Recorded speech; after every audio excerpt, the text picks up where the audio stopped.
sujets brûlants. Mesdames, Messieurs, bonsoir à tous. La déontologie est une notion qui lui est chère.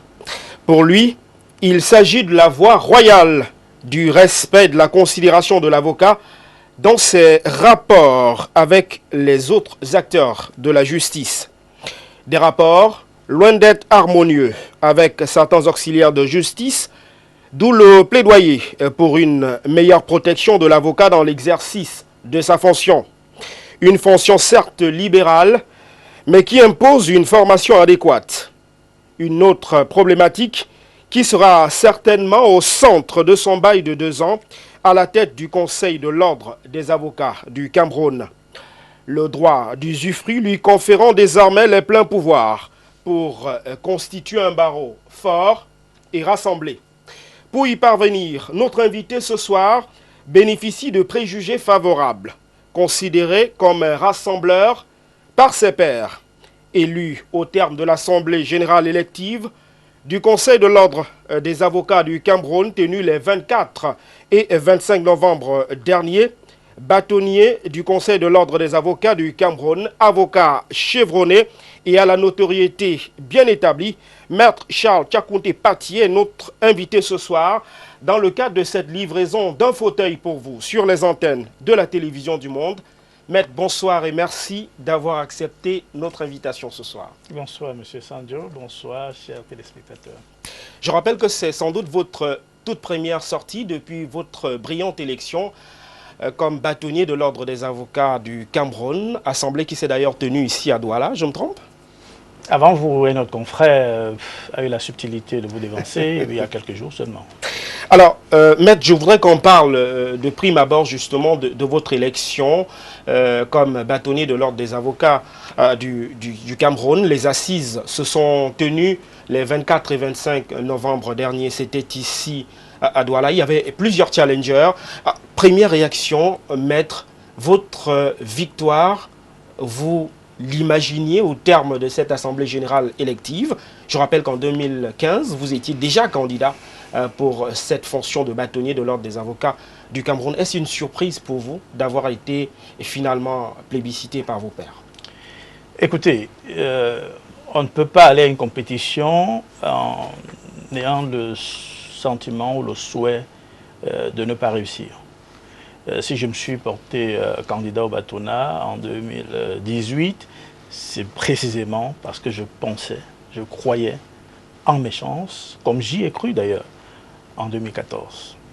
Je voudrais surtout rappeler, puisque vous évoquez l'échec de 2014, que la chute n'est pas un échec, disait Socrate. L'échec, c'est plutôt de ne pas se relever. Il ne vous échappe pas non plus que mon prédécesseur, avant d'être élu en 2014, avait été candidat en 2012, c'était Tabamenda, et il avait été défait. 2 ans après, il est revenu à la charge, il a été élu. Ainsi va la vie. Maître, j'aimerais donc qu'on parle de votre mandat qui s'annonce comme bâtonnier de l'Ordre des avocats du Cameroun. D'abord, au cours de cette Assemblée générale élective, il y a quasiment ce que certains appelaient slogan, qui a été repris d'ailleurs par la presse locale. On vous considère au sein du barreau comme un rassembleur du haut de vos plus de 20 ans, il faut le dire, d'exercice de cette fonction-là, 25 certainement. Vous allez nous apporter quelques précisions là-dessus. Vous présentez comme rassembleur, est-ce que ce n'est pas une pression supplémentaire que vous deviez endosser parce que pour certains, c'est une réputation compliquée à tenir? En tout cas, c'est une ambition. J'ai pour ambition de fédérer tous les avocats, où qu'ils soient, quel qu'il soit, j'ai ce devoir. Les élections, c'est terminé. Je suis aujourd'hui le bâtonnier de tous les avocats. Il n'y a plus de camp, il n'y a plus de chapelle partisane dans le cadre d'une compétition électorale. J'ai pour ambition, j'ai le rôle de rassembler tous les avocats autour des mêmes idéaux, autour d'une même ambition, servir la justice. Est-ce que vous présentez justement comme un rassembleur voudrait dire que de votre constat de candidat, le barreau du Cameroun aujourd'hui faisait face à des divisions internes? Je vous donnerai bien sûr tous les détails de la question, mais le fait est qu'en interne, il y avait quelques fissures, mais qui tenaient davantage à des malentendus.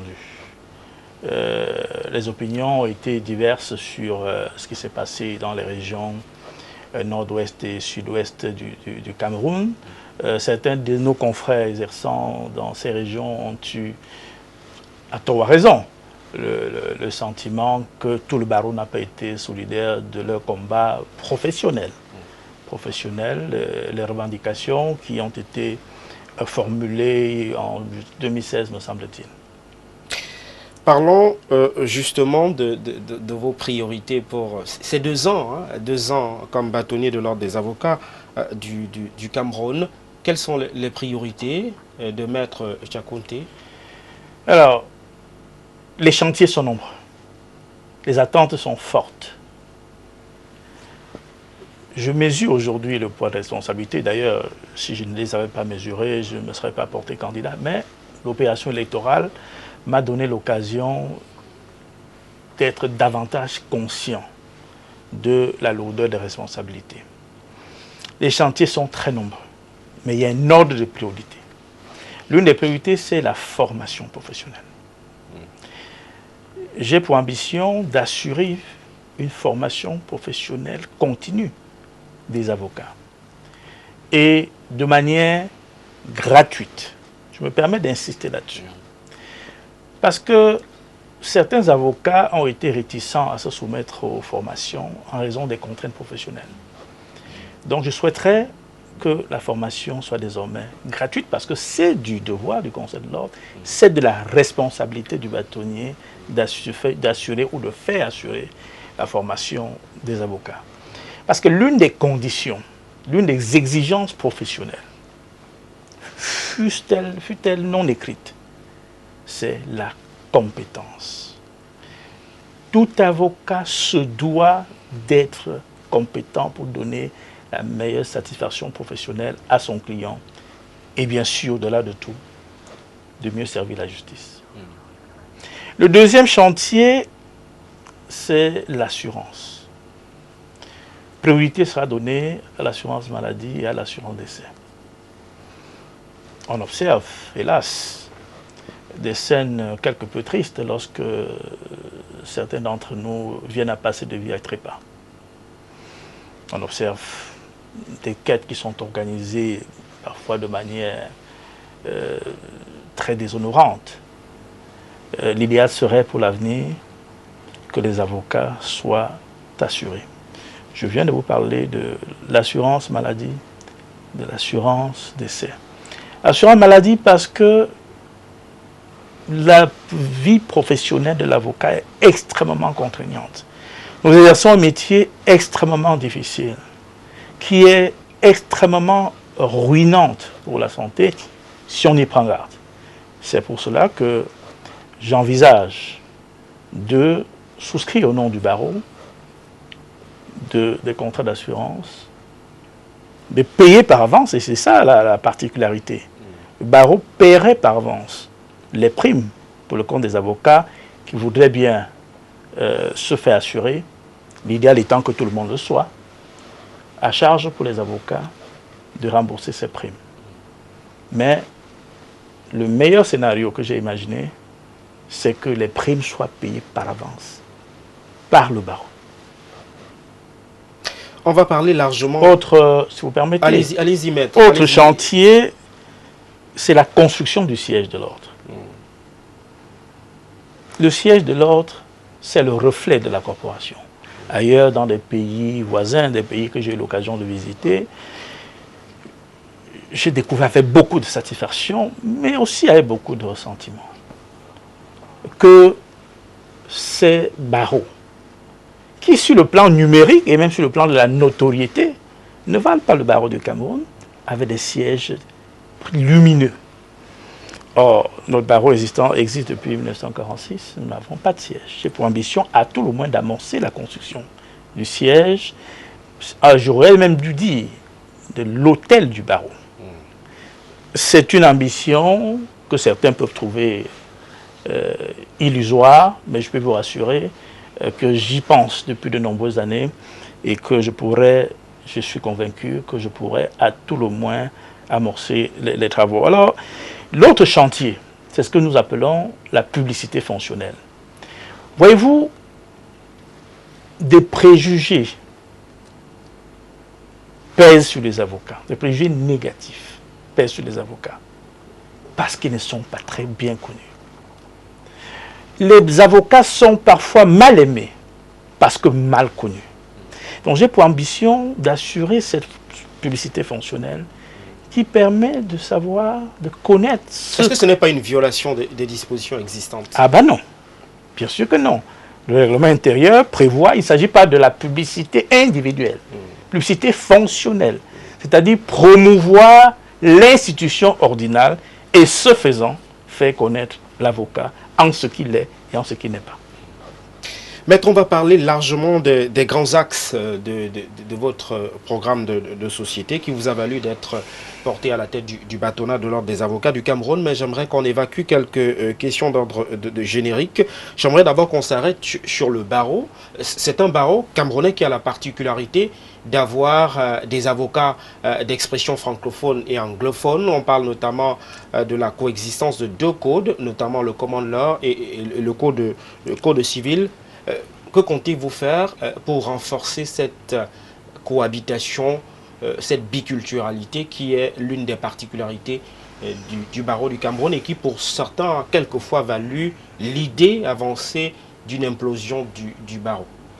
Non, le biculturalisme au sein de notre corporation, qui est du reste le reflet de notre pays, est une richesse, est une force.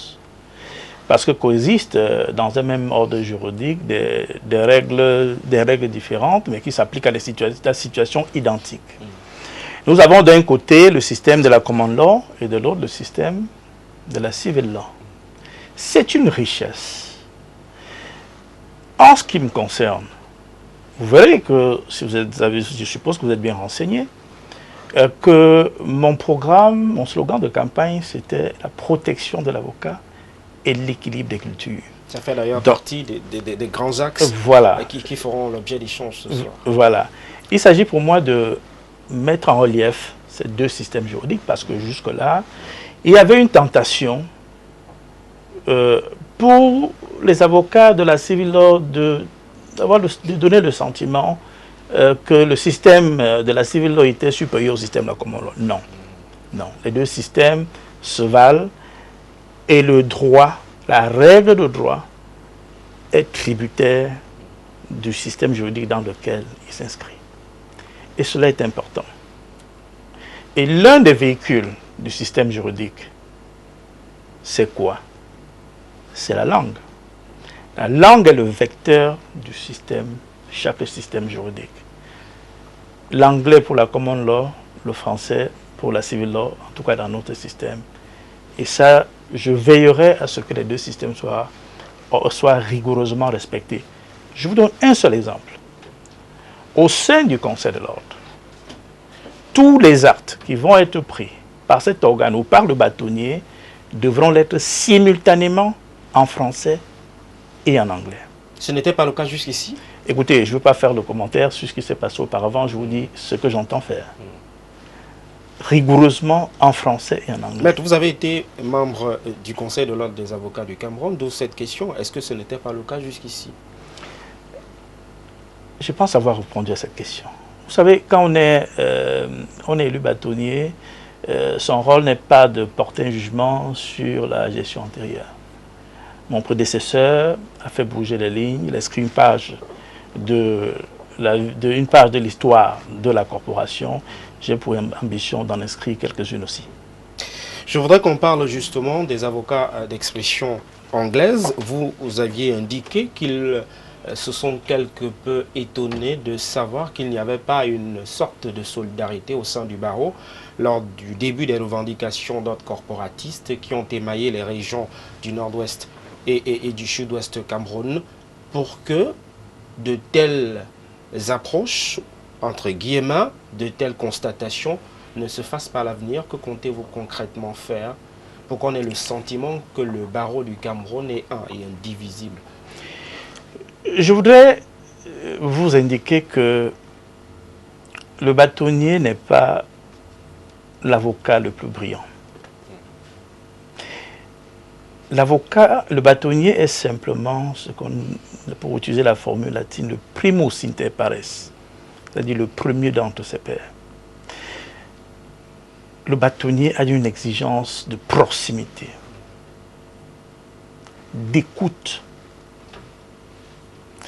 L'un des premiers réflexes d'un bâtonnier, c'est d'être à l'écoute de ses pairs, d'être proche d'eux, d'être soucieux de leurs préoccupations, d'être réactif.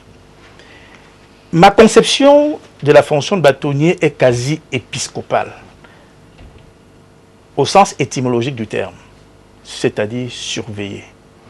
Il ne s'agit pas de surveiller les avocats dans leur vie quotidienne comme on surveillerait des gamins. Non, les avocats sont des adultes qui ont un grand sens de responsabilité, mais surveiller dans le sens de veiller sur les avocats, veiller sur eux, les protéger dans leur pratique professionnelle, veiller à ce qu'ils soient respectés auprès des unités de police ou de gendarmerie, veiller à ce que le périmètre d'intervention des avocats ne soit pas rogné par des personnes qui n'ont pas qualité à rester comme avocats. Voilà ma conception de l'office du bâtonnier. Maître, je voudrais qu'on parle très précisément d'un des éléments qui devrait vous donner plus d'ouverture dans le cadre de l'exercice de votre fonction. C'est le fonctionnement justement du barreau, la sempiternelle question de l'insolvabilité de quelques-uns des membres, notamment pour ce qui est des cotisations. Vous comptez vous attaquer à ce problème-là et de quelle manière, puisqu'on sait qu'au sein du barreau, il y a une instance disciplinaire qui existe, mais des constats sont régulièrement faits de l'insolvabilité de quelques-uns de vos membres. Écoutez, le règlement des cotisations est une obligation professionnelle. Les avocats en sont conscients. Certains sont redevables de quelques sommes à l'égard de l'ordre. Mais je ne ferai pas de chasse aux sorcières. J'ai pour ambition de procéder d'abord par la pédagogie. Rappeler le devoir de règlement des cotisations. Parce que vous savez que vous n'avez pas beaucoup de temps, hein, vous n'avez que 2 ans à la tête de ce bâtonnet-là. Vous pensez que la pédagogie devrait passer? Vos prédécesseurs ont visiblement prêché par le même évangile, mais le discours est loin de susciter une prise de conscience collective. Écoutez, les méthodes peuvent ne pas être les mêmes. L'ambition peut être la même d'un bâtonnier à un autre, mais les méthodes vont différer. J'entends sensibiliser les avocats sur l'obligation de régler leurs cotisations. Les avocats savent, d'autres malheureusement sans doute l'ignorent, que c'est une obligation professionnelle. Bien sûr, un rappel doit être fait sur la nécessité de régler les cotisations. Ceux qui, pour une raison ou pour une autre, ne pourront pas apurer leur dette de cotisation pourront solliciter et obtenir des délais de grâce ou un calendrier souple de règlement, mais il va sans dire que ceux qui vont s'illustrer par une résistance manifeste au règlement des cotisations vont se voir attrait devant l'instance disciplinaire du Conseil de l'ordre. Mais depuis que vous êtes élu comme bâtonnier de l'ordre des avocats du Cameroun, avez-vous songé à faire une audit justement de ces cas d'avocats insolvables? Le niveau des cotisations, même si on ne peut pas avoir des chiffres aujourd'hui, vous avez le sentiment que le seuil est critique? Il ne vous a pas échappé que je suis élu bâtonnier il y a à peine 2 semaines. Et que la priorité, ce n'était pas de faire l'inventaire de la situation des cotisations. Vous savez que les cotisations sont indispensables pour mener à bien les grands chantiers que vous annoncez. J'en suis conscient, mais en 2 semaines, ce n'est pas la priorité. La comptabilité de l'ordre va me faire un point sur l'état des cotisations et puis je mettrai en œuvre les mécanismes que je viens de décrire. Parlons de la formation. Vous indiquiez tout à l'heure dans vos propos que vous comptiez mettre un accent sur la gratuité de la formation. D'abord, question, maître, est-ce que la formation aujourd'hui n'est pas gratuite? Si oui, pourquoi? Je vais vous indiquer tout à l'heure que le rôle d'un bâtonnier n'est pas de porter un jugement de valeur sur l'action de son prédécesseur, qui a eu sa méthode à lui. La formation professionnelle appelait jusque-là une contribution financière des avocats à cet effet. Le montant? Je ne peux pas vous dévoiler le montant. C'est une affaire interne. En ce qui me concerne, je souhaiterais mettre en œuvre une formation gratuite. Des mécanismes existent pour mobiliser les ressources à cet effet. Bien sûr que j'y ai pensé. Lorsque j'évoque la gratuité de la formation professionnelle, vous imaginez bien que dans un coin de ma tête, des solutions ont déjà été bien analysées, étudiées en termes de mobilisation de ressources à cet effet. Maître Charles Tchakounté Patié, parlez-nous très exactement de comment vous comptez mobiliser cette somme avec un bateau qui connaît quelques défaillances de ses membres. Vous avez bien compris que je ne compterai pas que sur les cotisations. Vous allez lever des fonds comme l'État le fait aujourd'hui sur le marché financier? D'autres mécanismes existent, M. Sanjo.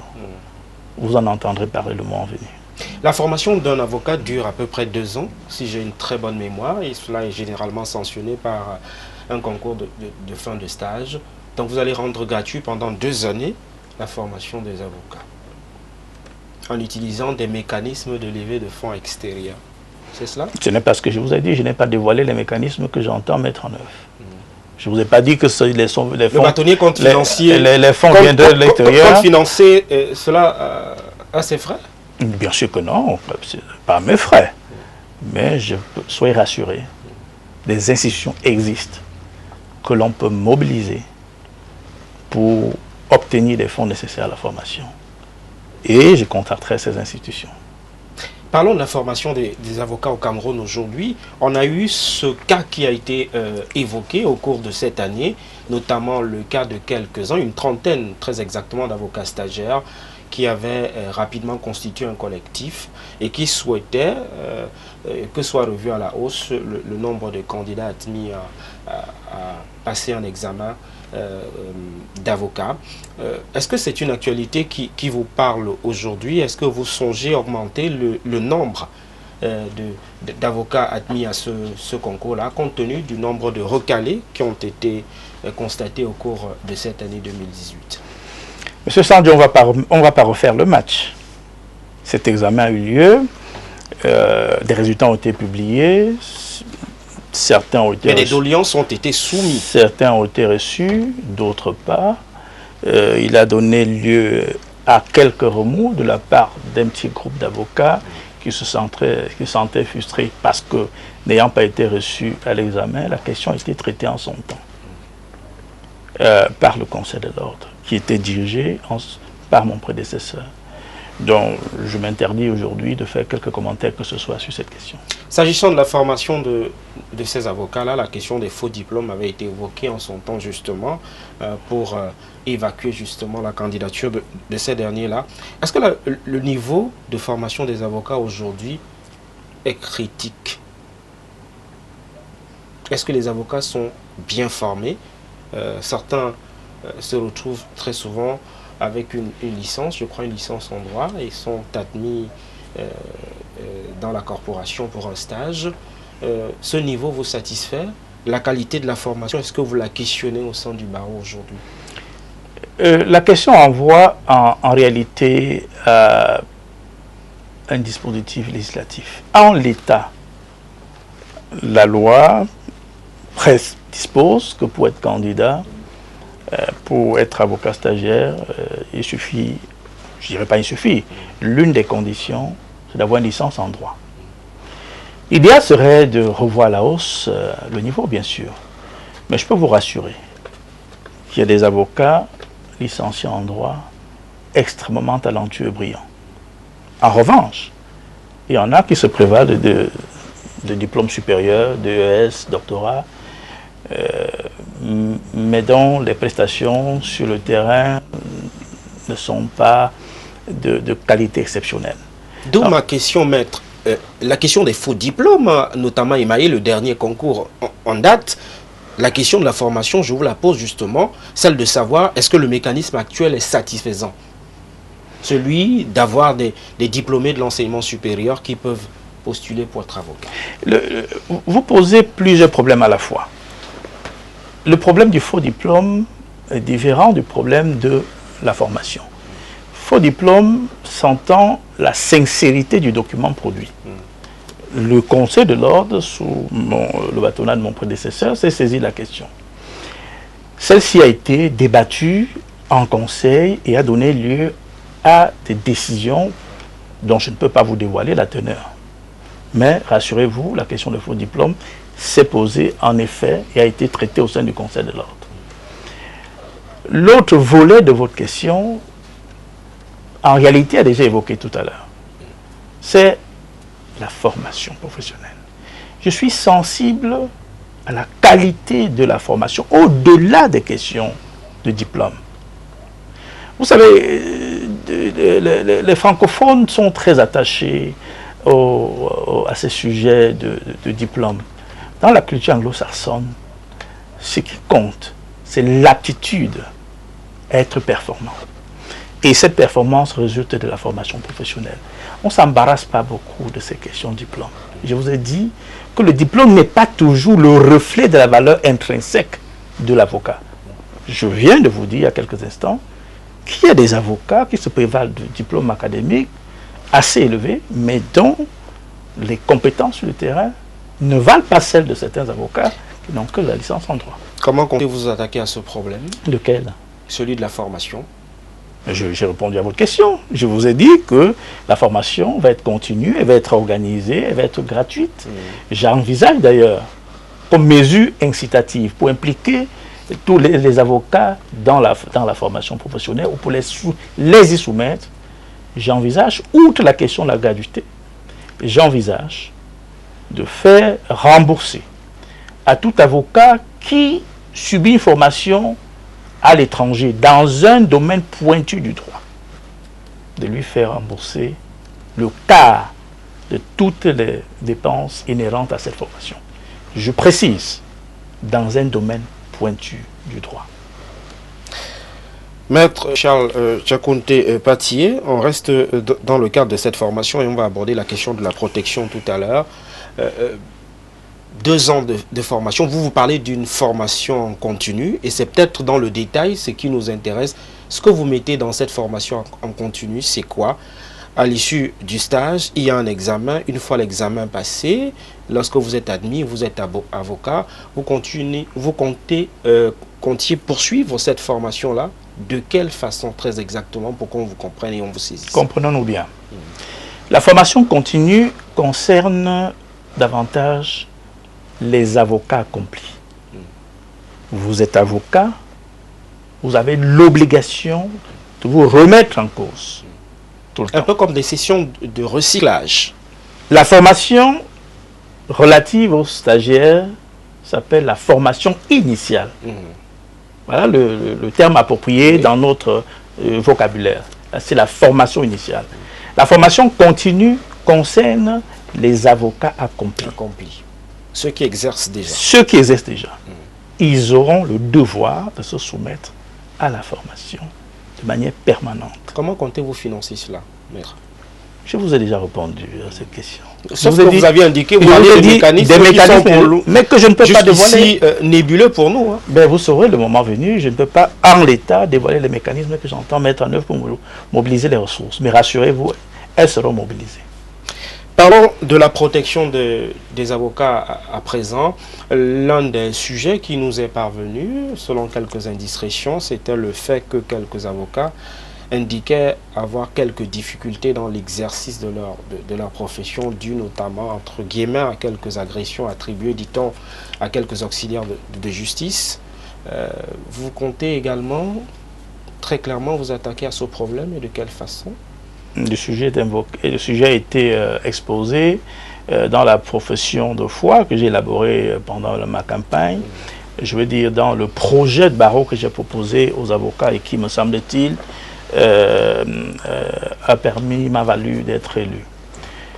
C'est vrai, beaucoup d'avocats font l'objet d'agressions dans certaines unités de police ou de gendarmerie. Je dois dire certaines.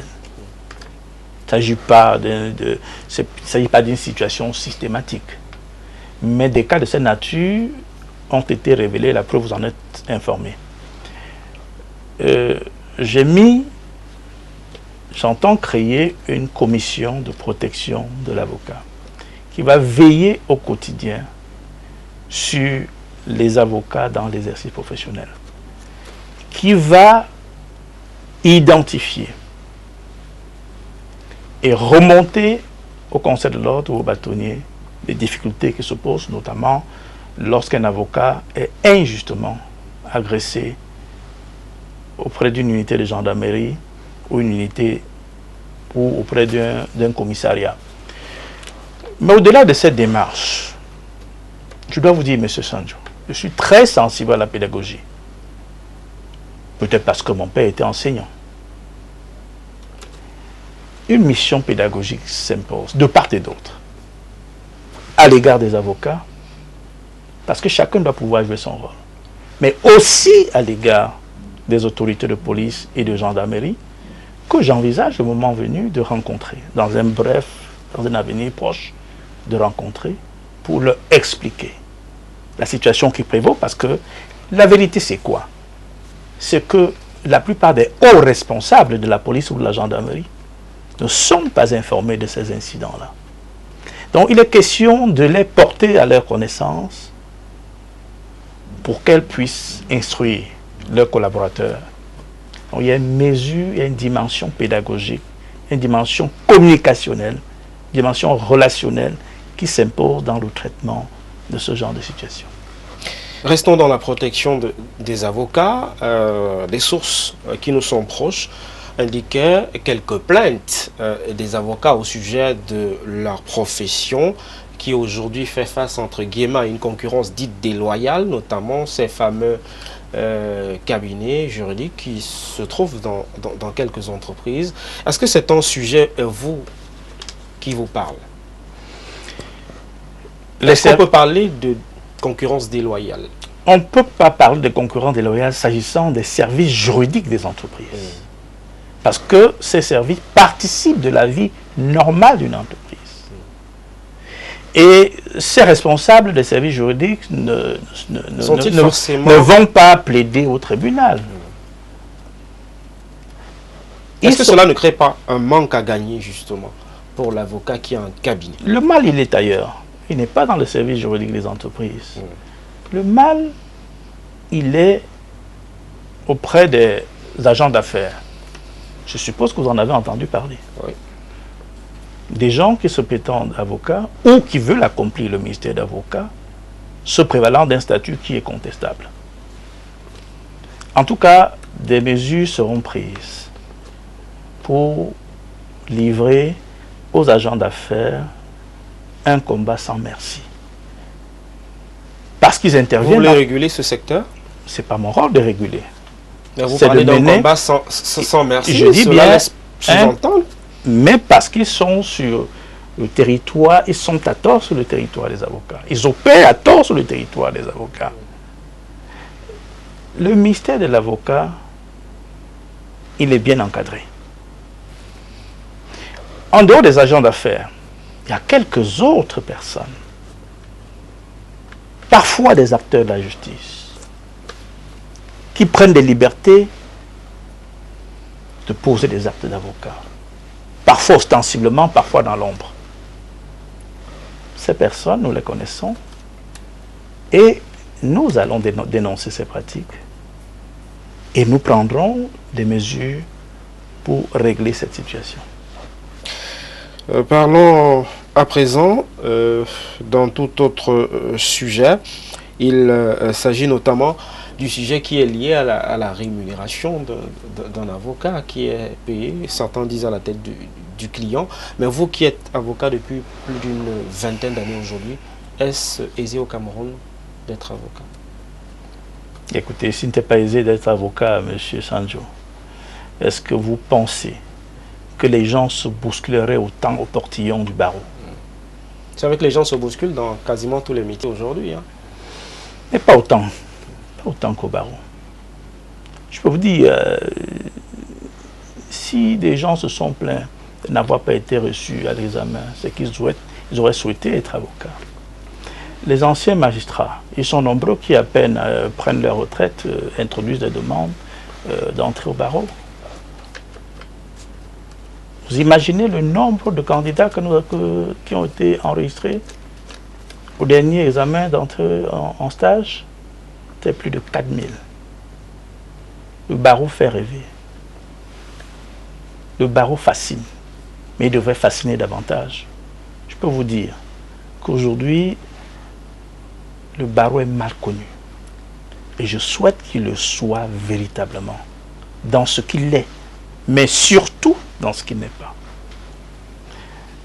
Il y a la place pour les avocats, à la condition d'être compétents et de respecter l'éthique professionnelle. Surfer au quotidien, ça ne marche pas, ça ne marchera plus. Tout avocat devra être compétitif. Et pour l'être, c'est quoi la condition, M. Sanjo? C'est la compétence. C'est l'exigence professionnelle. C'est l'exigence personnelle. C'est le travail. Voilà ce que je peux vous dire à ce sujet. Cette année 2018 a également été marquée par la rentrée du barreau. Et la thématique qui était inscrite à l'ordre du jour parlait de la question de l'implication, de l'accompagnement juridique justement des missions économiques au Cameroun. D'abord, quel est le regard que vous jetez sur cette thématique-là? Et ensuite, maître, quel est le degré d'intégration des avocats dans les missions économiques aujourd'hui? Vous êtes laissé pour compte? Je ne sais pas si j'ai bien compris votre question, mais la vérité... Vous savez qu'il y a des missions économiques qui existent et certains indiquent que les avocats ne sont pas toujours associés à ces missions-là, qui demandent parfois d'avoir une belle maîtrise des arcanes du droit. Pour la signature... Je suis très heureux que vous soyez informé de cette situation. Parce que j'entendais effectivement, et j'entends la porter à l'attention des hautes autorités de ce pays, la nécessité pour l'État de Cameroun de se faire accompagner par les professionnels du droit dans la négociation des contrats, dans la conclusion des marchés. C'est important parce que nous sommes dans des domaines assez complexes et subtils et dans les domaines où il n'y a pas d'amis. Vous savez, dans les relations entre États, dans les relations entre institutions internationales, il n'y a que des intérêts. Et je peux vous rassurer que les intérêts sont très souvent colossaux. D'où la nécessité, et je me réjouis que vous en parliez, d'avoir l'accompagnement des professionnels du droit. J'avais pu comprendre que l'autre volet de votre question, que vous évoquez en filigrane, la question du rôle de l'avocat dans la sécurité juridique des investissements. Bien sûr, bien sûr. Un investisseur qui a pour ambition de mobiliser d'importantes sommes au Cameroun doit s'assurer de la qualité de la règle existante, de la réalisation du droit, mais aussi et surtout de la qualité de la justice.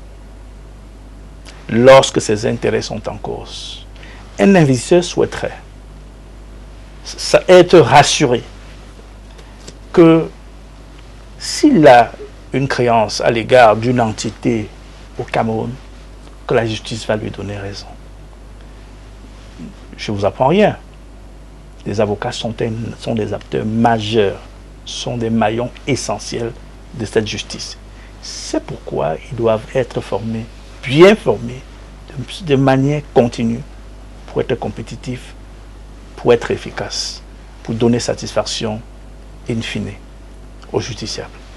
Est-ce que, selon vous, aujourd'hui, c'est peut-être également, entre guillemets, la question de la formation remise en cause qui peut expliquer ou justifier ce trop peu d'intégration de ces avocats dans ces missions économiques? Est-ce qu'on peut également apprécier ça sous ce prisme-là? Je ne suis pas à la place des décideurs. Je vous ai dit que je compte les saisir et j'ai espoir qu'un échange va s'ouvrir pour que le diagnostic soit fait, pour que l'on puisse identifier les raisons pour lesquelles les avocats ont été jusqu'à ce jour en marge de cet accompagnement que j'évoquais il y a quelques instants. On vous dira peut-être que certains ministères et autres disposent des services juridiques et donc des personnes un peu ou suffisamment mieux outillées pour mieux analyser les contrats et autres conventions. Le responsable d'un service juridique ne peut pas prétendre être un avocat, sauf s'il en a le statut. Être avocat appelle une formation, appelle une disposition mentale, puisqu'il y a une exigence éthique qui s'impose aux avocats et qui n'est pas nécessairement celle des responsables des services juridiques. L'avocat, c'est un professionnel du droit, formé à cet effet, à la différence des autres acteurs que vous évoquez. Sortant de cette question liée à la protection de l'exercice de cette fonction d'avocat, pour évoquer avec vous, Maître Charles Tchakounte-Patié, un autre sujet, un sujet brûlant qui a souvent fait l'objet de gorges chaudes au sein de votre corporation, c'est la question du siège de l'ordre des avocats du Cameroun. Vous venez vous-même de nous l'indiquer, vous êtes sans domicile fixe, pour ne pas dire que vous êtes en location pour l'instant. Pourtant, sous le mandat de vos prédécesseurs, certains ont brandi des terrains, des immeubles qui seraient la propriété de l'ordre des avocats du Cameroun. D'où vient-il que vous n'ayez pas de siège aujourd'hui? Monsieur Sanjo, il ne vous a pas échappé que je suis élu il y a 2 semaines. Je ne vais pas parler pour les autres. Je vous ai dit et je vous dis ce que j'entends faire. Vous me jugerez au bout de 2 ans. Je ne veux pas rentrer dans cette polémique de terrain existant ou non existant. C'est une affaire interne au barreau. Il y a eu beaucoup de bruit autour. La preuve, c'est que vous en êtes informés, mais il y a eu des rapports d'expertise et de contre-expertise. Vous avez eu des informations qui vous ont été fournies, je ne sais pas par qui.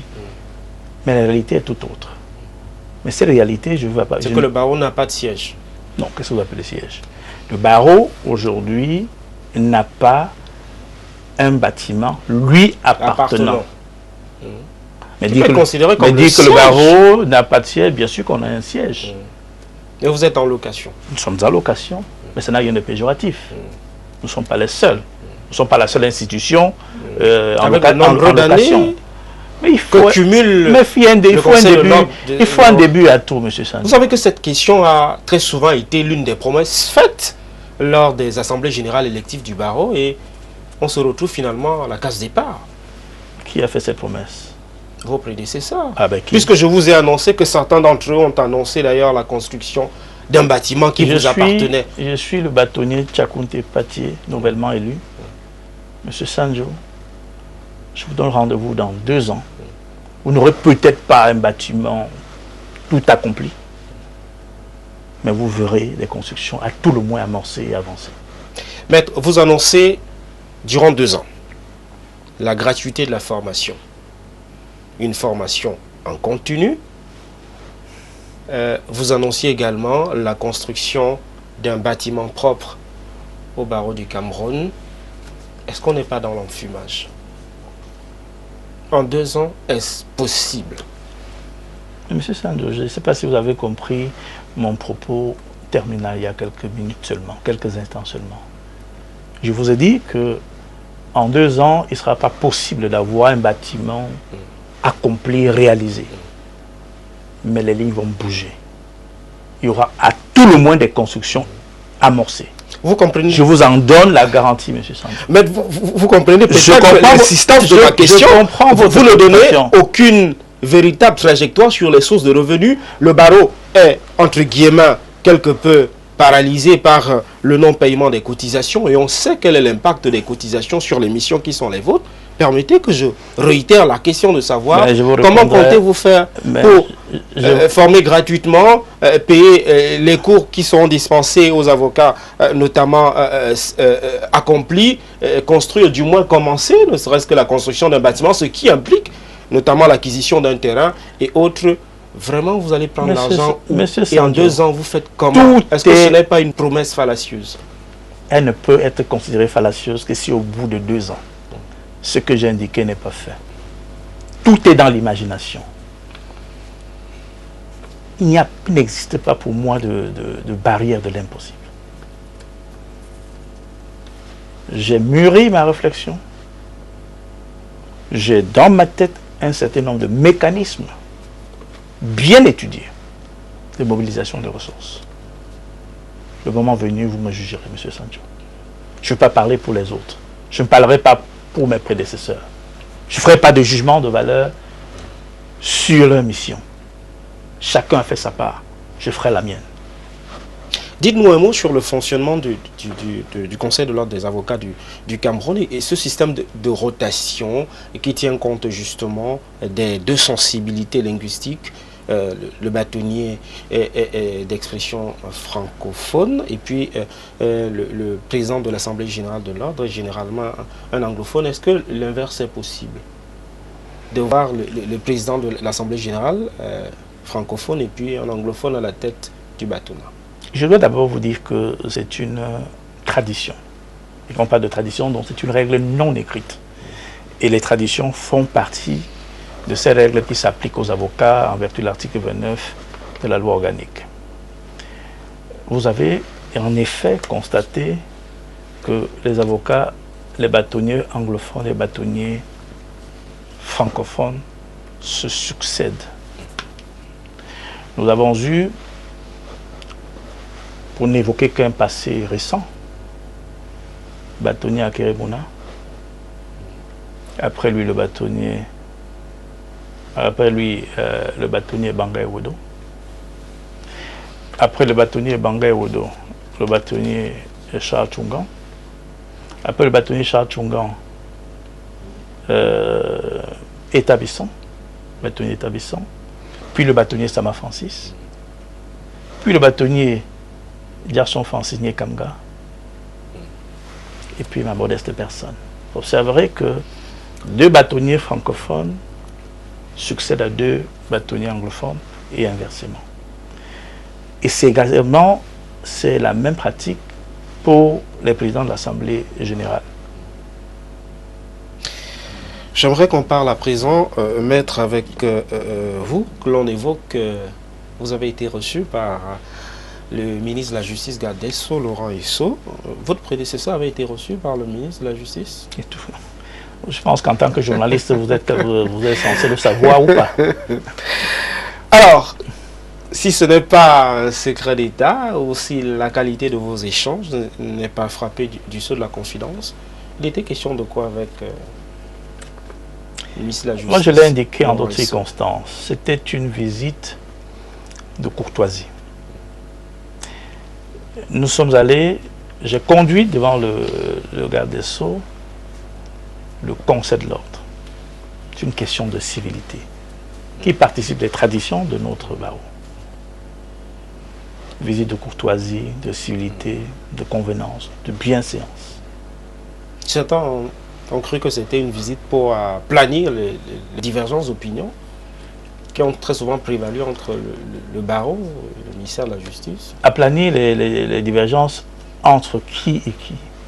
Entre quelles autorités? Puisque je viens d'être élu. Moi, je pense qu'il pèse sur la chancellerie et le barreau des préjugés. Et ces préjugés procèdent de ce que beaucoup ne connaissent pas le rôle des uns et des autres. Le bâtonnier n'est pas un opposant politique. Je me permets d'insister là-dessus. Le bâtonnier n'est pas un opposant politique, précisément, s'il vous plaît, précisément parce que le barreau n'est pas un parti politique. Mais il est le représentant des avocats. Sa vocation, la vocation du barreau n'est pas la conquête et l'exercice du pouvoir politique. Le malentendu vient à certains égards de cela. Le bâtonnier est à la tête de l'ordre des avocats, responsable de promouvoir l'épanouissement individuel, professionnel des avocats et le rayonnement de la corporation. Il est chargé des questions corporatistes, des questions professionnelles. Par contre, je me permets également d'insister là-dessus. Le barreau est une institution importante de la société civile. Le barreau, les avocats accomplissent une mission de service public. Et en cette qualité, l'institution ordinale se doit d'appeler l'attention des pouvoirs publics sur certains dysfonctionnements observés dans la société. C'est son rôle, mais de manière constructive. De manière constructive. Est-ce que ce rôle d'interface ne pourrait pas à un moment donné confiner le bâtonnier à cette fonction, entre guillemets, je le précise encore, d'opposant à partir du moment où les doléances ne sont pas absolument jugées recevables par le ministère de la Justice? Ce n'est pas ma conception de la fonction du bâtonnier. Le bâtonnier n'est pas un homme, n'est pas un opposant politique. Je m'explique.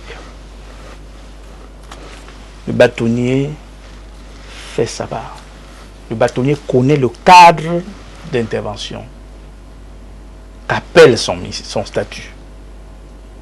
La chancellerie connaît également son statut et le cadre d'intervention qui lui revient.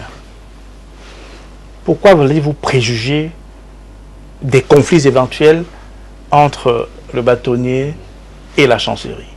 Parce que les rapports entre la chancellerie et le barreau n'ont jamais été un long fleuve tranquille. C'est vous qui le dites. La chancellerie, il est arrivé que la chancellerie entretienne avec certains bâtonniers des rapports des plus respectueux, des plus cordiaux dans l'intérêt de la justice. L'inverse également est arrivé. C'est arrivé également, mais ça ne me concerne pas.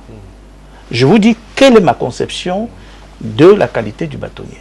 Donc vous n'étiez pas là-bas en sapeur-pompier pour tenter d'aplanir quelques divergences qui auraient pu émailler de la gestion de votre prédécesseur. Entre quelle autorité et quelle autre autorité? Entre le bâtonnier, représentant les avocats du Cameroun, et le ministère de la Justice. Quel bâtonnier? Mais puisque je suis élu il y a 2 semaines, voulez-vous que je parle de mon prédécesseur? C'est l'insinuation que vous voulez faire? Non. Je ne connais pas la nature des rapports que mon prédécesseur entretenait avec la chancellerie. Je vous parle de ce que j'ai fait. Et que vous il y a quelques jours. Je vous parle de mon statut, que je connais. Je vous dis quel est le rôle du bâtonnier. Je vous dis quelle est la place de l'institution ordinale dans la société. Le barreau, et je me permets d'insister également là-dessus, le barreau ne doit pas se taire sur des questions essentielles qui agitent la cité parce que c'est son rôle. Mais le barreau doit le faire dans un esprit constructif. Formuler des propositions à l'attention des pouvoirs publics sur une question donnée qui agite notre cité. Bien sûr que les pouvoirs publics ne sont pas obligés d'appliquer telle proposition formulée par le barreau, mais le barreau a le devoir de faire sa part. C'est son rôle, c'est son devoir. Sous l'impulsion du bâtonnier. Le barreau doit être visible. Il doit être audible. C'est comme ça que j'appréhende ma qualité de bâtonnier. On parlera des problèmes que connaissent les avocats dans l'exercice de leur... On en a évoqué quelques-uns, notamment en parlant de la protection. Revenons à la formation. Maître Charles Tchakounté, j'aimerais qu'on dise un mot. Au Nigeria voisin, les avocats sont formés dans une école. Il me semble qu'au sein du barreau du Cameroun, c'est un projet qui a fait l'objet de propositions faites au gouvernement par l'option de proposition de loi ou de projet de loi. Vous allez certainement nous apporter quelques clarifications. Vous comptez réactualiser ce dossier-là auprès du ministre en charge de la Justice? Je dois vous confesser que sous le bâtonnat du bâtonnier Charles Tchungan avait été envisagée la création d'un institut de profession judiciaire. À l'époque, vous étiez secrétaire général adjoint. J'étais secrétaire adjoint de l'ordre. Donc fatalement membre du conseil de l'ordre. Donc j'en parle en connaissance de cause. Les textes avaient d'ailleurs été élaborés à cet effet. Que sont-ils devenus? Je prends des renseignements utiles. Mais s'il y a une confidence que je dois vous faire, c'est que cette question de l'Institut des professions judiciaires fait partie des sujets que j'ai évoqués avec le garde des Sceaux l'autre jour. Maintenant, le contenu des échanges que j'ai eus avec lui, je ne peux pas les dévoiler, mais ce sujet, cette question a été évoquée. Je voulais vous en rassurer. Espérons que ça sortira des tiroirs, hein, parce que très souvent, le même sujet semble évoqué et on n'avance pas beaucoup sur ce chantier-là. Maître, parlons des avocats de manière générale aujourd'hui et quel est le regard que vous jetez sur l'avocat au Cameroun aujourd'hui, dans le contexte où nous sommes aujourd'hui? Avez-vous le sentiment qu'il y a une véritable dérive dans l'exercice de la profession? Quels sont les écueils qui émaillent en dehors de ceux évoqués avec quelques collisions fâcheuses avec quelques auxiliaires de justice? Cette profession va bien au Cameroun? Quel est le regard que vous portez sur ce métier? La profession d'avocat au Cameroun aujourd'hui est comme la plupart des professions. Elle a ses hauts et ses bas. Elle a ses pesanteurs, mais elle a aussi ses hauteurs. C'est vrai, vivre du métier n'est pas aisé aujourd'hui, notamment en ce qui concerne les jeunes avocats. Vous observerez d'ailleurs que dans le projet de barreau que j'ai proposé aux avocats, il est prévu un accompagnement des jeunes avocats pour leur établissement. J'ai envisagé également l'organisation dans les prochains mois d'un colloque international bilingue, j'insiste là-dessus, sur la quête et la conquête des marchés du droit. Parce qu'il existe de nombreux marchés du droit qui sont ignorés des avocats. Il s'agit de présenter sous un large spectre le périmètre d'intervention des avocats, qui aura pour avantage que de susciter certaines vocations en termes de spécialisation. Parce qu'un avocat ne peut pas vivre aujourd'hui des procédures du quotidien. Il faut réinventer régulièrement la manière d'exercer le métier. Il faut s'ouvrir, rechercher de nouveaux marchés, se former dans certaines disciplines particulières du droit si l'on veut être compétitif. Je vous donne un exemple simple. Comment pouvez-vous imaginer qu'un avocat peut valablement vivre des procédures correctionnelles au quotidien, procédures de citation directe, de flagrant délit, tous les jours? Il y a des procédures de citation directe des dossiers qui durent 2 ans pour une rémunération, je ne vais pas dire dérisoire, quel que soit le montant perçu. Lorsque vous avez à suivre un dossier, le même dossier, pendant 3 ans, devant le même prétoire, je peux vous rassurer que non seulement c'est harassant, mais ça ne peut pas permettre d'avancer, véritablement. Vous êtes très attaché aux questions d'éthique et de la déontologie. Vous avez également, je crois, tenu une formation, si je ne m'abuse, hein, sur le droit OHADA, l'harmonisation du droit des affaires en Afrique. Ce document-là vous tient visiblement à cœur. Au sein du barreau, est-ce qu'on s'en est imprégné aujourd'hui? Est-ce que vous avez le sentiment que ce document très important fait partie du livre de chevet de quelques-uns des avocats? Excusez-moi, de quel document parlez-vous? On parlait du document OHADA sur le droit des affaires. Non, j'ai commis un document sur le droit de l'arbitrage. Parce que je suis praticien de l'arbitrage. Oui. Je suis arbitre dans deux importantes institutions d'arbitrage. Le centre d'arbitrage, la CCJA, et le CEPAM, le centre permanent d'arbitrage et de médiation, qui est établi à Douala. C'est un mode alternatif de règlement des litiges et c'est l'un des marchés du droit que les avocats devraient conquérir parce qu'il y a la place. Il y a la place en arbitrage. Mais cela appelle non seulement la formation, mais une certaine façon de structurer son cabinet. Voyez-vous, la loi prévoit, je donne un seul exemple, un seul avantage de l'arbitrage. La loi prévoit qu'une procédure arbitrale doit être réglée dans un délai maximum de 6 mois. En 6 mois, vous avez, entre guillemets, archivé un dossier, vous êtes rémunéré. Quand je dis entre guillemets, c'est sous réserve des recours éventuels, mais des recours qui sont limités, qui sont très spécifiques. Donc, si vous parlez de ce document, oui, j'ai commis un opuscule sur le droit de l'arbitrage pour susciter quelques vocations, mais je pense aussi que mon prédécesseur, et il faut le dire, avait organisé un important séminaire sur les modes alternatifs de règlement de litige, au rang desquels l'arbitrage, un séminaire qui avait été couru, et je pense qu'il était dans la même logique de diversifier les connaissances des avocats pour les rendre compétitifs, mais aussi pour accroître les ressources. Comment appréciez-vous l'éthique et la déontologie aujourd'hui au sein du barreau? Écoutez, le Conseil de l'ordre, l'instant disciplinaire du Conseil de l'ordre est saisi d'un certain nombre de dossiers qui sont traités comme tels. Sur la question, j'ai imaginé une solution qu'avait déjà expérimenté le bâtonnier Tchungan.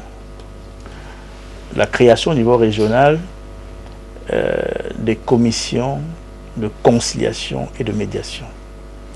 Ce serait une étape intermédiaire entre le dépôt d'une plainte contre un avocat et la saisie de l'instance juridictionnelle. Et puis cette structure permettrait, elle a permis d'ailleurs en son temps, elle a fait ses preuves sur le bâtonnier Tchungan, de régler ab initio, prima facie, un certain nombre de litiges pour désengorger les rôles du conseil de discipline. Oui, il y a des problèmes de discipline, comme il y en a dans tous les métiers, mais ce n'est pas plus grave qu'ailleurs. Les cas ne sont pas légion. Voilà. Maître Charles Tchakounte Patié, une question toute naïve. Être bâtonnier de l'ordre des avocats du Cameroun, ça rapporte de l'argent? Est-ce que votre question n'est pas naïve, monsieur, monsieur Sanjo? Non. Non. Le bâtonnier n'est pas rémunéré. Donc vous faites du bénévolat? Le bâtonnier n'est pas rémunéré. L'activité du bâtonnier, je ne dirais pas que c'est du bénévolat, mais il n'y a pas un salaire pour le bâtonnier. Les activités du bâtonnier inhérentes à son statut sont couvertes par les ressources de l'ordre. Qu'est-ce qui explique que la fonction fasse courir autant? Ben, vous me posez la question de manière générale, mais je vais vous répondre pour ce qui me concerne. Je me suis porté candidat au bâtonnat parce que j'ai tout reçu du barreau. Fils d'instituteur du CEBEC, donc issu de famille modeste, le barreau est l'une des rares professions qui peut vous placer au devant de la scène, alors même que vous êtes issu de famille modeste. J'ai voulu être bâtonnier pour rendre au barreau tout ou partie de ce qu'il m'a donné, parce que le barreau m'a tout donné. C'est aussi, il faut le dire, la consécration d'une carrière. J'ai tout reçu de barreau. J'ai exercé des fonctions éminentes, aussi bien au sein du Conseil de l'ordre qu'en dehors. Dans le corps des avocats, Après le statut de bâtonnier, il n'y a plus rien dessus.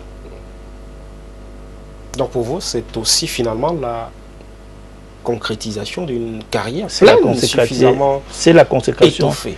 La consécration d'une carrière, je viens de vous l'indiquer. Maître, c'est une tradition dans cette émission, c'est forcément une dorsale que vous n'appréciez pas beaucoup, mais voilà, ça fait partie des articulations de cette émission.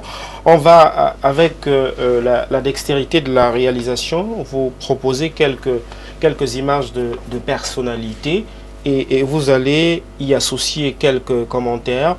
Avec la réalisation, on va donc diffuser la toute première image. On espère avoir la première image. C'est une photo qu'on espère avoir dans une minute. Dans le cadre du côté court et le côté jardin, j'espère qu'on pourra avoir rapidement ces photos qui constituent cette dernière dorsale de notre phase d'échange. Mais peut-être en attendant que la réalisation nous affiche ces photos-là, j'aimerais qu'on reste sur les rapports que vous entretenez avec les anciens bâtonniers. Des sources proches indiquent d'ailleurs, voilà la première photo. Hein. Merci à la réalisation. Première photo, la toute première, je vous en prie. Première photo, première image. Premier commentaire. C'est mon prédécesseur, le bâtonnier Gerson Francis Nyekamga, que je connais très bien, qui est un ami, ça surprend beaucoup. Avec lequel j'ai des relations très anciennes et pour lequel j'ai le plus grand respect et la plus grande estime. Vous étiez son challenger en 2014. Mais bien sûr, il se trouve simplement que nos destins... C'est une passe d'armes. Mais nos destins se croisent au même moment, mais ça n'affecte d'aucune façon l'excellence des relations que nous avons toujours entretenues. Nos familles se connaissent, mais sauf que le destin de l'un n'est pas lié à celui de l'autre. La prochaine photo? C'est le bâtonnier Akerimuna, que je connais très bien, avec lequel j'entretiens également de très bons rapports, qui était l'un de mes soutiens pendant la dernière campagne. Il m'a prodigué des conseils assez précieux, parce qu'il a non seulement l'expérience d'avocat, mais une expérience d'acteur dans les institutions internationales. Et puis récemment, chacun le sait, il a été candidat au présidentiel. Donc il a une grosse expérience tout court. La prochaine photo? C'est son frère aîné, c'est le bâtonnier Bernard Mouna, grand patriarche de notre corporation, qui a également été l'un de mes soutiens dans le cadre de cette campagne, que j'ai rencontré cette semaine même, avec qui j'ai échangé sur un certain nombre de choses, qui m'a suggéré des pistes d'action pour promouvoir notre corporation. Je dois rappeler que chaque fois que je vois ou que je rencontre ce personnage, c'est avec beaucoup d'émotion.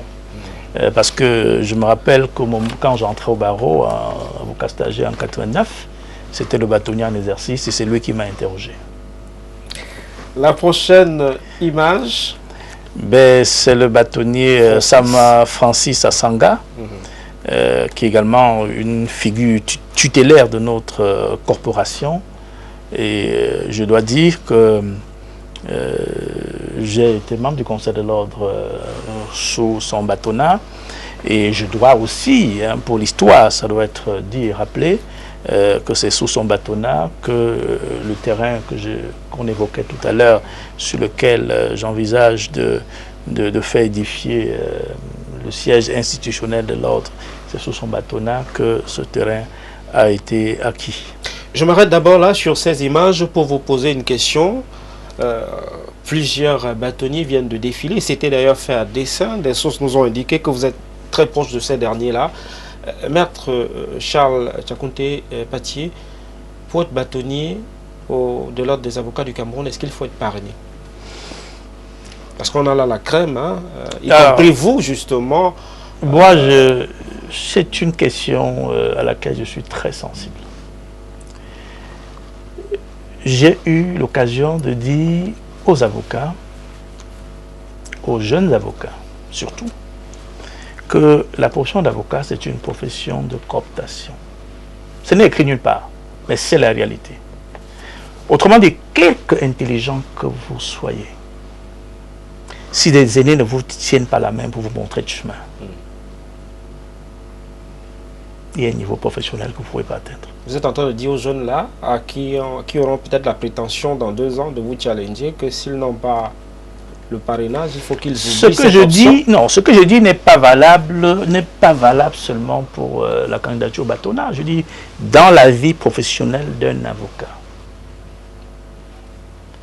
Si celui-ci n'a pas de référentiel, n'a pas identifié ou n'a pas pu se faire accompagner professionnellement par un avocat qui est considéré comme un modèle, comme un parrain, je peux vous rassurer qu'il y a un cran qu'il ne peut pas atteindre. Ce n'est que nulle part, mais c'est la réalité de notre profession. Donc, avoir un parrain, ce n'est pas exclusivement dans le cadre de la préparation d'une campagne électorale.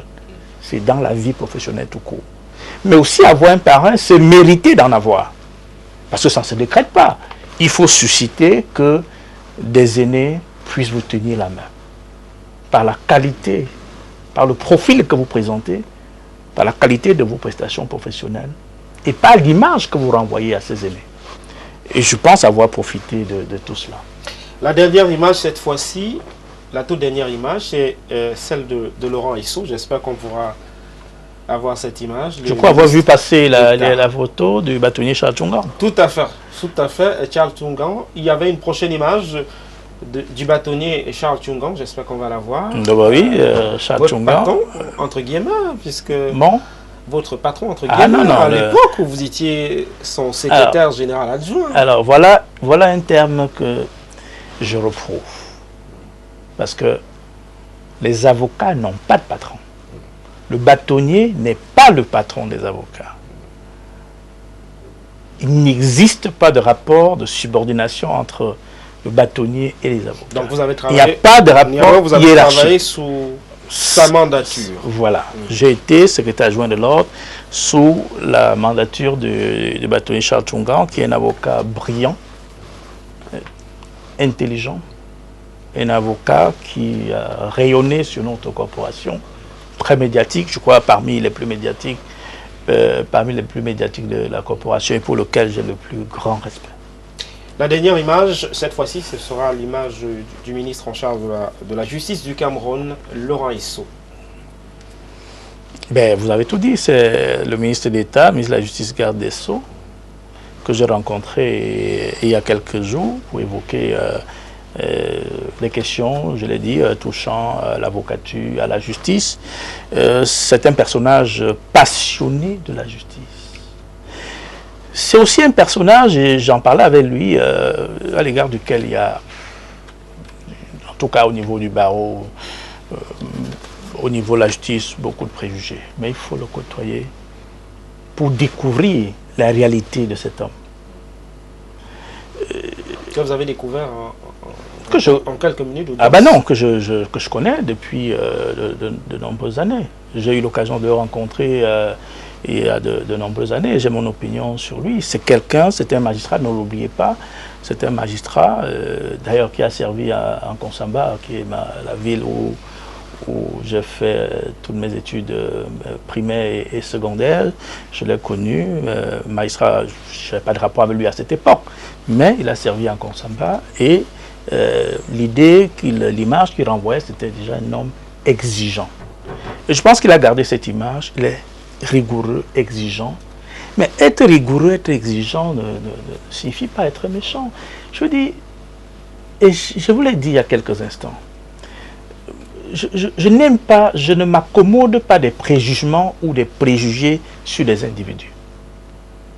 Je ne présume pas que les rapports entre le garde des Sceaux et tel bâtonnier ou le bâtonnier que je suis seront houleux. Pourquoi le seront-ils?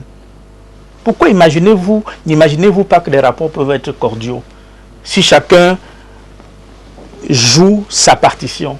Je connais mon statut, je connais mon périmètre d'intervention, je connais le sien, c'est le garde des Sceaux, Je connais son office, il connaît le sien. Donc, c'est une personnalité politique de premier ordre dans notre pays, notoirement connue, qui est respectée comme telle et qui a servi avec beaucoup de passion notre pays, qui a occupé de nombreuses fonctions éminentes. C'est un haut magistrat, un haut fonctionnaire, haut commis de l'État. Voilà, je n'ai pas d'a priori sur ce que seront mes rapports avec cette personnalité. Maître Charles Tchakounte Patié, on espère vous avoir ici dans quasiment 2 ans, peut-être pour faire le bilan de votre profession de foi et pour voir ce qui a été réalisé et ce qui ne l'a pas été, et ce n'est pas ce qu'on vous souhaite en tout cas. Merci de nous avoir accordé un peu de votre temps dans le cadre de cette émission Un fauteuil pour vous. 1000 fois merci pour votre disponibilité. C'est moi qui vous remercie.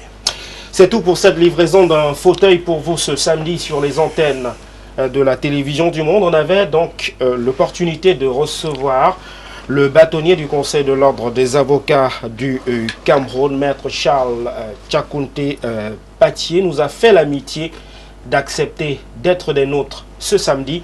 Merci de nous avoir accordé votre attention sur la télévision du Monde. Nos programmes se poursuivent. Bonne soirée à tous.